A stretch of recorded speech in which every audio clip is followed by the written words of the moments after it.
Madame, Monsieur, bonsoir et bienvenue au 19h de ce 20 juin à la une de l'actualité. Le président de la République inaugure la 54e foire internationale d'Alger où il insiste sur l'importance de la promotion de la production nationale et le renforcement du partenariat avant de s'arrêter à plusieurs stands et pavillons dont celui de l'Italie invité d'honneur.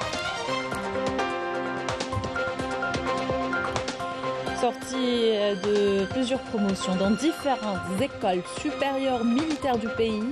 Une page spéciale à suivre dans ce journal.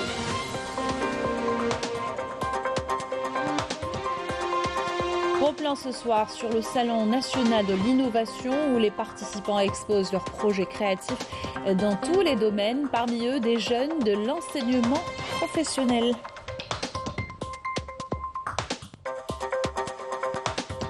Du sport dans cette édition avec la rencontre amicale ce soir à Annaba entre l'équipe nationale de football et son homologue tunisienne. Bienvenue à tous, heureuse de vous retrouver. Algérie, vision et nouvelles perspectives. Thème de la 54e édition de la Foire internationale d'Alger qui revient cette année dans une conjoncture de nouvelle orientation économique du pays basée sur la diversification et l'investissement hors hydrocarbures. Et afin de soutenir cette orientation, l'État a adapté son arsenal juridique, à commencer par le Code de l'investissement qui, dans sa nouvelle version, offre des mesures incitatives aux investisseurs et aux opérateurs économiques, créant ainsi un climat idéal pour les affaires. La Foire internationale d'Alger est l'occasion de faire connaître les opportunités d'investissement en Algérie d'un côté et un espace qui permet d'échanger les expériences et les expertises et nouer des partenariats sur les plans national et international d'un autre. Et ce qui fait, et tout ça fait que la FIA est un important événement dans le pays.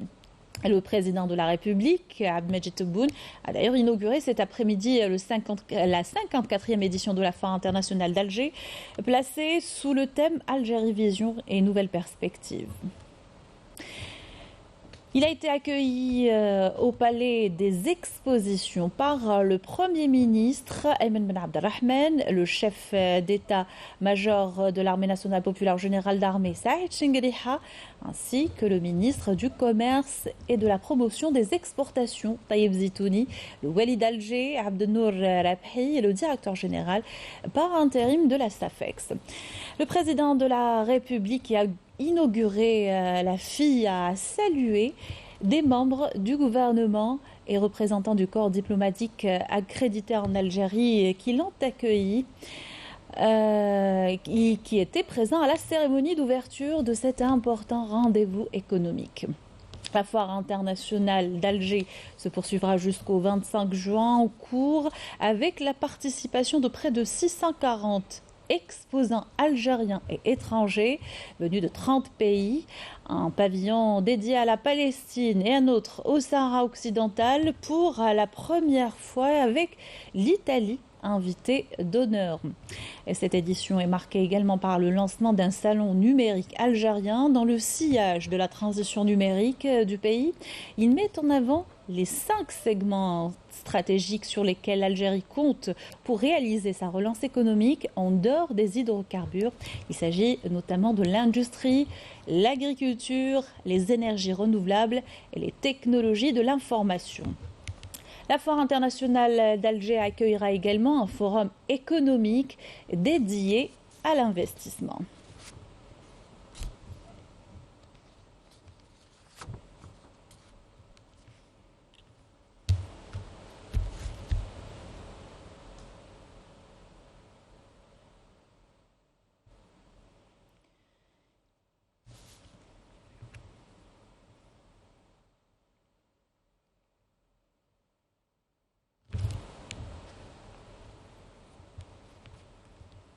Et le président de la République a visité les différents stands de la foire. Il a écouté les explications exposées des entreprises participantes. Il a par la suite donné une série d'orientations et d'instructions portant sur la nécessité de promouvoir le produit national et renforcer les partenariats.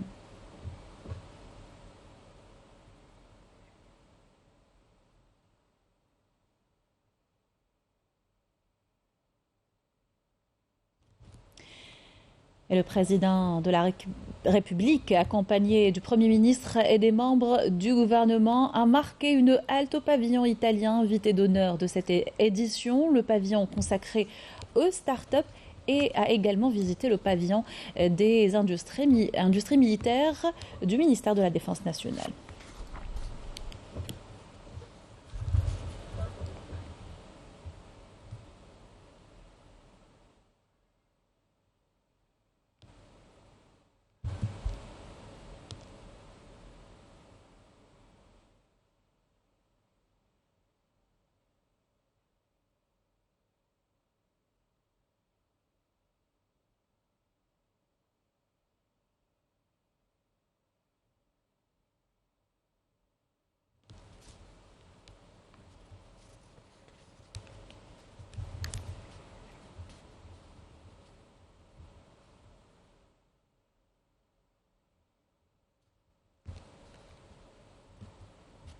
Le président de la République a donc marqué une longue halte au pavillon du ministère de la Défense nationale, représenté par 19 entreprises activant dans les secteurs des industries mécaniques militaires, du textile et de la construction navale.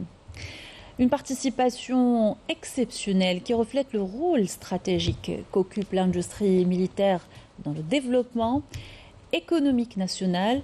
Le président s'est intéressé de près aux capacités de production et au développement que connaissent les industries militaires avec toutes ces unités des 4 coins du pays, ainsi qu'aux perspectives de leur développement, leurs objectifs et leur contribution des industries militaires à la relance économique du pays.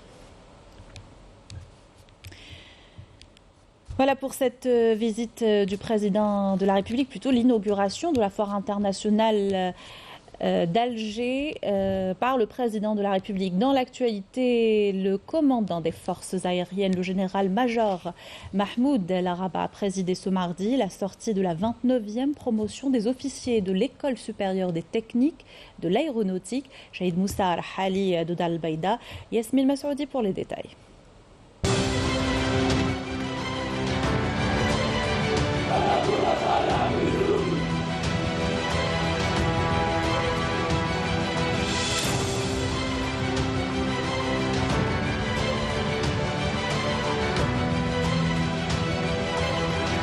La cérémonie de sortie de la 29e promotion des élèves officiers de l'École supérieure des techniques aéronautiques Shahid Rahali Moussa de Dar el-Beida a débuté par l'inspection des carrés par le commandant des forces aériennes, le général-major Mahmoud El Araba.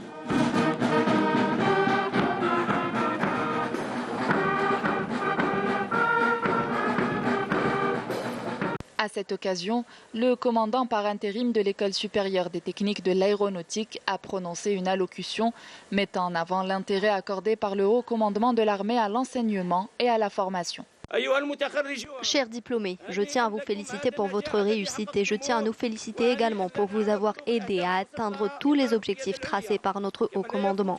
Je ne manquerai pas de vous rappeler à faire preuve de rigueur et de discipline dans l'accomplissement de vos missions, ce qui représente le secret du succès.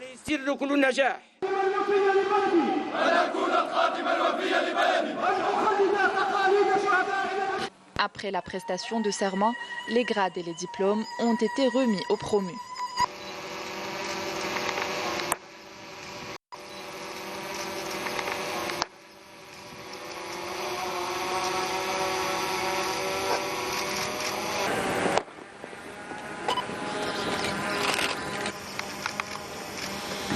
Par la suite, il a été procédé à la passation de l'emblème national de la promotion sortante à la nouvelle promotion.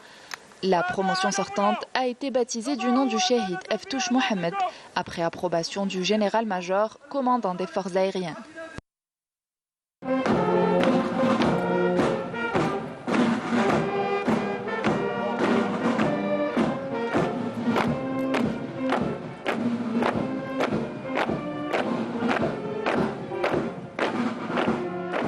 La cérémonie a été ponctuée d'une parade militaire brillamment exécutée. Dans ce cadre, le commandant des forces aériennes s'est enquis, en compagnie des hôtes de l'école, des projets de fin d'études des élèves officiers de la promotion sortante, avant d'honorer la famille du Shahid Eftouch Mohamed.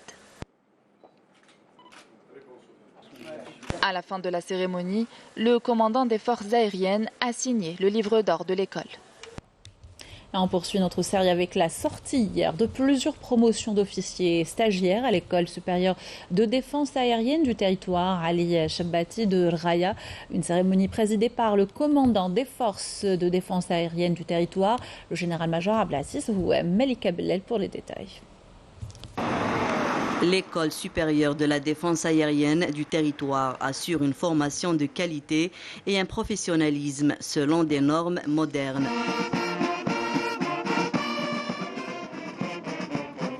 Après inspection des carrés des différentes formations militaires par le général-major commandant des forces de défense aérienne du territoire, le général-major commandant de l'école supérieure de la défense aérienne du territoire a prononcé une allocution où il a souligné l'importance du système de formation qui permet de forger des compétences militaires capables de s'adapter au progrès militaire rapide que connaît le monde aujourd'hui.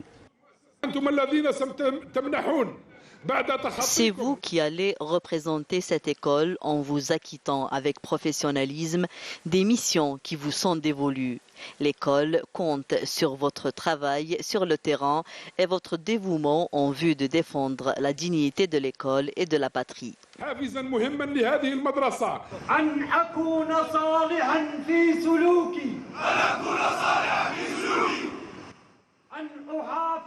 Après la prestation de serment, il a été procédé à la remise des diplômes et des grades aux lauréats ainsi que la remise de l'épée au major de promotion.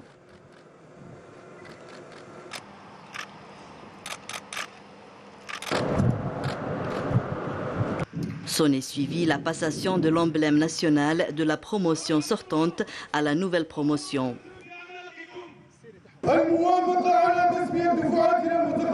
Le général-major commandant des forces de défense aérienne du territoire a donné son approbation pour baptiser les promotions sortantes du nom du Shahid Ben Arbiya Ulmi. La cérémonie s'est poursuivie par une parade militaire exécutée par les différentes promotions sortantes au rythme de la fanfare militaire de l'école. En marge de la cérémonie, des portes ouvertes ont été organisées au niveau de l'école où des projets de fin d'année des élèves et dans différentes spécialités ont été exposés. Et à l'occasion de la cérémonie de sortie de promotion, le commandant des forces de défense aérienne du territoire a visité le musée de l'école.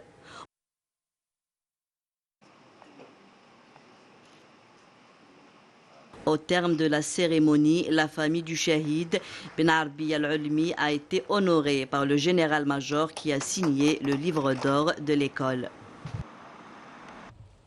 Et à Sidi Blabès, sorti de 9 promotions au niveau de l'école d'application des services de la santé militaire, Shahid Dr Yahya Fares. La cérémonie a été présidée par le général-major Mohamed Bachir Souid, directeur central des services de la santé militaire au ministère de la Défense nationale. Les détails par Yannis Saïd Bilqasem. C'est depuis l'école d'application des services de la santé militaire Shahid Dr Yahya Fares de Sidi Blabès, relevant de la 2e région militaire, que s'est déroulée la cérémonie de sortie de 9 promotions, présidée par le directeur central des services de la santé militaire au ministère de la Défense nationale, le général-major Souid Mohamed Bachir, qui a procédé à une inspection des carrés. À cette occasion, le commandant de l'école d'application des services de santé militaire a prononcé une allocution.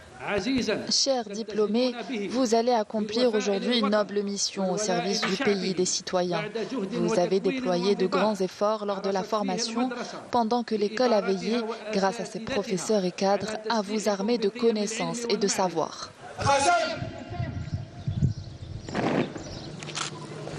Les cérémonies de remise des diplômes, des promotions ont donné lieu à la prestation de serment par les diplômés et la remise des diplômes aux majors de promotion.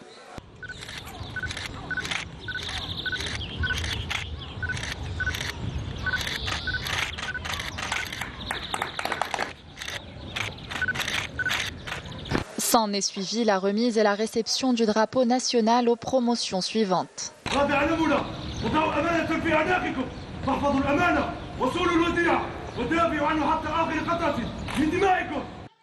La promotion sortante a été baptisée du nom du moudjahid défunt Meradi Mbarak.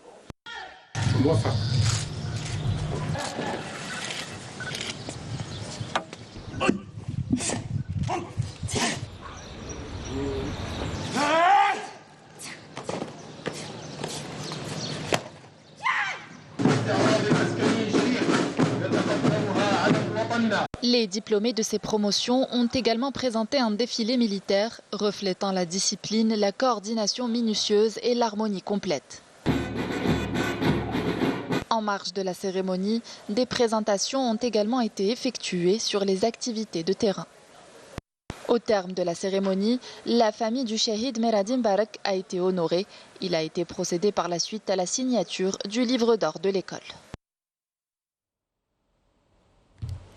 Voilà, c'était donc un sujet de Yasmine Massoudi qui termine ce soir la série consacrée aux séries de promotion dans les écoles militaires.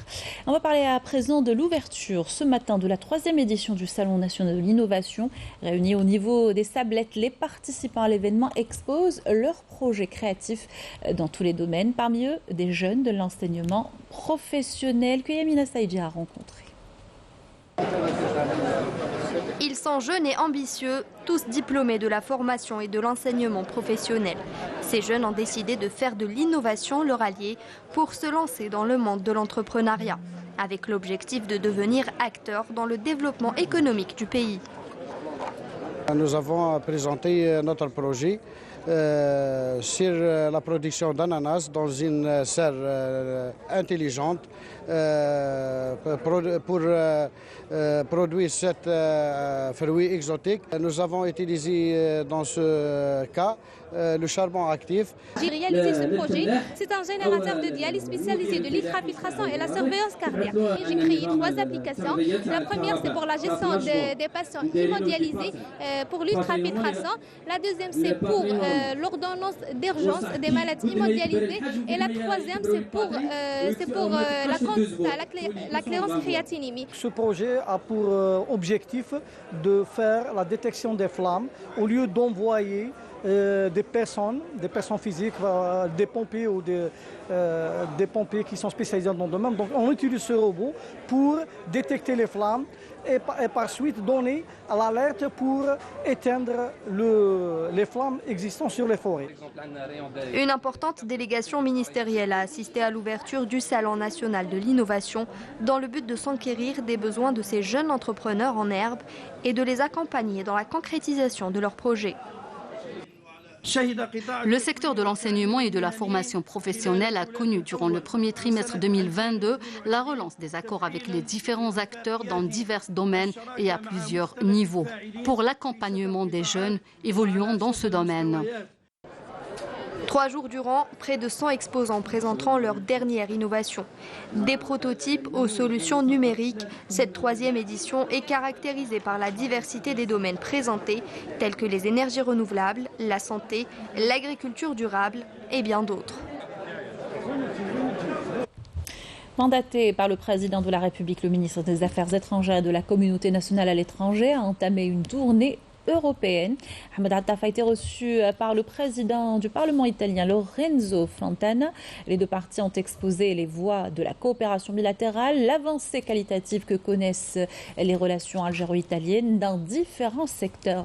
Les deux parties ont abordé la coordination entre les deux pays pour la paix et la stabilité dans le bassin méditerranéen et les moyens de booster le développement et la croissance dans cet espace commun. Et le ministre des Affaires étrangères a tenu une séance de travail avec le vice-président du Conseil des ministres italien, ministre des Affaires étrangères Antonio Tajani. Les discussions ont porté sur l'évaluation de la concrétisation des décisions des rencontres et visites échangées par les responsables des deux pays au plus haut niveau. Coopération algéro-égyptienne, signature d'un mémorandum d'entente entre le ministre de la Poste et des TIC, Karim Bibi Triki, et son homologue égyptien, Amrou Samih Talat, dans le domaine des communications, les technologies, l'information et la poste. Signature à l'occasion de la visite au Caire du ministre de la Poste et des TIC, où il a exposé les mécanismes de renforcement de la coopération, l'échange d'expériences entre les deux pays et l'intérêt que l'Algérie accorde à la jeunesse et l'investissement dans le secteur des nouvelles technologies. À l'étranger, d'importantes manifestations ce mardi dans plusieurs villes du Maroc. Les Marocains dénoncent la hausse vertigineuse des prix et la corruption dans le pays. Les pressions également et les violations des droits et libertés sont pointées du doigt. Les syndicats et les associations mobilisées ont choisi la date symbolique du 20 juin pour mener leur action, date de la révolte du pain en 1981 où des manifestants, ou plutôt des manifestations similaires, ont dégénéré. Manifestation hier à Genève, organisée devant le siège du Conseil des droits de l'homme de l'ONU pour exiger la libération de tous les prisonniers sahraouis injustement détenus dans les geôles de l'occupant marocain. La protestation a vu la participation de personnalités politiques internationales et de militants des droits de l'homme, d'anciens détenus sahraouis et des dizaines de membres de la communauté sahraoui établie en Europe. Puis journée mondiale des réfugiés ce 20 juin, l'occasion d'évoquer la situation des réfugiés sahraouis qui, malgré l'injustice et l'oppression exercées par les forces d'occupation marocaines, font preuve d'une grande résilience et continuent de revendiquer leur droit à l'indépendance. Rina Lorari. Plusieurs décennies après s'être installée dans les camps de réfugiés sahraouis, Kirikiba se souvient encore des atrocités qu'elle a subies par le régime du Marzen. Réprimée et brutalisée, elle a dû fuir son foyer. Les forces du Marzen nous bombardaient à longueur de journée et parfois ça pouvait durer tard le soir, jusqu'à minuit. Nous étions encerclés de partout. Un jour, nous étions transférés dans un camp et le lendemain dans un autre. Notre monde s'est effondré sous nos yeux, mais nous faisons preuve de patience et avons foi en Dieu, le Tout-Puissant. Je suis venue ici en 1976 avec ma famille. Je n'avais que 7 ans à l'époque. Nous avons eu beaucoup de difficultés au départ, mais cela n'a fait que renforcer notre détermination et notre volonté à obtenir notre indépendance. En dépit de leurs conditions de vie difficiles, les réfugiés continuent de soutenir leur cause afin de faire entendre leur voix au monde entier dans l'espoir de retourner un jour libres et indépendants dans leur pays. Nous sommes résilients, peu importe le nombre de difficultés et de défis auxquels nous sommes confrontés. L'occupant marocain nous a chassés de nos maisons et de nos terres. Nous sommes réfugiés ici depuis 50 ans et malgré le climat aride et les conditions dans lesquelles nous vivons, nous allons rester solidaires jusqu'à ce que nous ayons gain de cause et que notre pays soit libre. Nous sommes sans abri de génération en génération et nous continuons de souffrir d'injustice et d'oppression de la part des forces d'occupation marocaines. Mais nous restons forts et nous n'allons pas abandonner la cause sahraoui. Déterminés à recouvrer leur indépendance, les réfugiés sahraouis font preuve d'une grande résilience et continuent de revendiquer leur droit à l'autodétermination et à l'indépendance du Sahara occidental. L'Agence des Nations Unies pour les réfugiés palestiniens lance un appel pressant pour réunir 300 millions de dollars afin de continuer à assurer ses services auprès de 6 millions de personnes d'ici la fin de l'année. Au-delà des écoles et des cliniques, l'agence fournit déjà une aide alimentaire à plus de 1,7 million de Palestiniens, en majorité dans la bande de Gaza. Et plus de 500 000 personnes ont fui à l'étranger les combats au Soudan alors que le nombre des déplacés dans le pays a atteint 2 millions. A déclaré mardi le Haut Commissariat de l'ONU aux réfugiés. Depuis le déclenchement des affrontements entre l'armée soudanaise et les forces de soutien rapide le 15 avril, plus de 2000 personnes ont perdu la vie. Retour dans le pays et sport, football avec le match ce soir de l'équipe nationale. Une rencontre en amical face à la Tunisie jouée à Annaba où l'on s'attend une importante affluence de supporters. Hier, les Verts ont effectué leur première séance d'entraînement sur la pelouse du stade du 19 mai 56. Les détails par Sarah Delbel. Après avoir battu l'Ouganda sur un score de 2-1, les Algériens comptent poursuivre ce parcours sans faute, même s'il s'agit d'un match amical. Ce derby maghrébin entre l'Algérie et la Tunisie sera aussi une occasion pour le coach national de faire tourner son effectif. De leur côté, les Aigles de Carthage, après avoir perdu à l'extérieur contre la Guinée équatoriale, se préparent depuis dimanche au stade annexe du 19 mai 1956 et envisagent eux aussi de renouer avec la victoire pour retrouver le moral et surtout de prendre leur revanche sur les terres algériennes. Un bon test pour les deux équipes, à 6 mois du début de la CAN 2023. Algérie-Tunisie, un derby maghrébin qui s'annonce très intéressant et qui offrira certainement un beau spectacle dans l'un des plus beaux stades en Algérie, le stade du 19 mai 1956. Une occasion pour les Verts de retrouver la pelouse et le public de Annaba après plusieurs années.